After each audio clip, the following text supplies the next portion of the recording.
कल इहो डिस्कशन थी वियो हर जेकी फ्लोर मिल आहे उहो पंहिंजे मेन गेट ते बि हणंदी इन रेट ते स्टॉल ऐं गॾो गॾु 25 स्पॉट्स ज़िले में शहरनि में मुख़्तलिफ़ जॻहियुनि ते रखिया आहिनि। असांजे टारगेट शहरी इलाइक़ा आहिनि, जो ॿाहिराड़ी में उन हिसाब सां ओतिरो बहिरान न आहे, शहरनि में वधीक आहे। ऐं 4 चइनी मिलनि जी तरफ़ खां असां ट्रक्स मोबिलाइज़ कयो आहे जेको मुख़्तलिफ़ स्पॉट्स डिक्लेयर करे उते उहे इन साॻे 105 रुपयनि रेट ते अटो जेको आहे सेल कंदा। अॼु थोरो बारिश जे करे इहा परचेज़ थोरो घटि थी आहे, पर तव्हां ॾिसो पिया हिते स्टॉल ते जेको आहे अटो बि मौजूदु आहे ऐं रेट बि इहो हले पियो। आवाम सां बि तव्हांजे साम्हूं हिन ते असां जेको आहे गुफ़्तगू कई आहे। इनशाला इन खे वधाईंदासीं इन साॻे इनिशिएटिव खे, तव्हांखे नज़र ईंदो रिलीफ।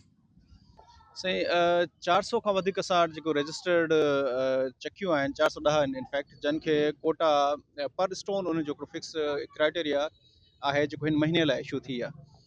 पोइ जेकॾहिं तव्हां उन्हनि जी लिस्ट असां मीडिया सां बि शेयर कंदासीं, किथे बि तव्हां सम्झो था का बि अहिड़ी जेकी सोडो हिकिड़ी का आहे रजिस्ट्रेशन कंहिं चकी जी जेकी ऑन ग्राउंड एग्ज़िस्ट ई नथी करे, त उहो असांखे ॿुधायो, असां उन ते एक्शन बि खणंदासीं। उन DFC ऐं उनजी पूरी टीम जे ख़िलाफ़ु एक्शन थींदो।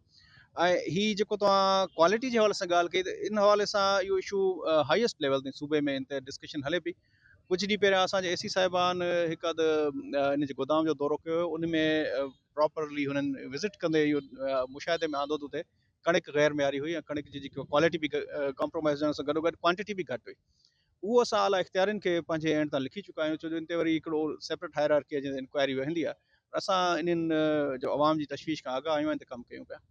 मार्केट कमेटी ऐं इन्हनि जी तरफ़ खां जेको हिकु रेट्स आहिनि उहे डिक्लेयर्ड आहिनि। गॾोगॾु प्राइस चेक ते असांजी टीमूं रोज़ एक्शन बि जुर्माना बि कनि थियूं। ऐं तव्हांजी ॻाल्हि बिल्कुलु दुरुस्त आहे, थोरो डिमांड सप्लाई फिनोमिना जे करे कुझु डिस्टर्ब थियल आहिनि प्राइसिस, ऐं उन हवाले सां फ़िलहालु प्रायोरिटी रखी वई आहे सूबे हुकूमत तरफ़ खां अटे ते। पर खंड ते बि असांजे ज़िले लेवल ते असां हिकिड़ो प्लान ॾियूं पिया, जेकी लिस्ट आहे तमामु किराने, अॼु बल्कि किराने जा जेका एसोसिएशन जा कुझु माण्हू जेको आहे ट्रेडर्स, उहे अचनि पिया मूं वटि मीटिंग लाइ, उन्हनि जे अॻियां बि असां एजेंडा रखंदासीं। ऑब्वियसली मुनाफ़ाखोरी हिकु साइड ते, उन सां गॾोगॾु तव्हां असां सभिनि मुआशिरे जा हिसा आहियूं। हीअ जेकी सारी आवाम बीठी आहे, असां बि इन्हनि जो हिसो आहियूं। त हिननि जो ॾुख असांजो ॾुख आहे। जेकॾहिं हिननि खे का तंगी अचे थी, त उहो हिकिड़ो दुकानदार हुजे, ताजिर हुजे या को ब्यूरोक्रेट हुजे, सभु अल्टीमेटली उनखां सफ़र कंदा। हिकु वाज़े प्लान ज़िले जे एंड ते ॾींदासीं प्राइस कंट्रोल जे हवाले सां, जंहिंमें दुकानदारनि जी बि असां सहकार हूंदो।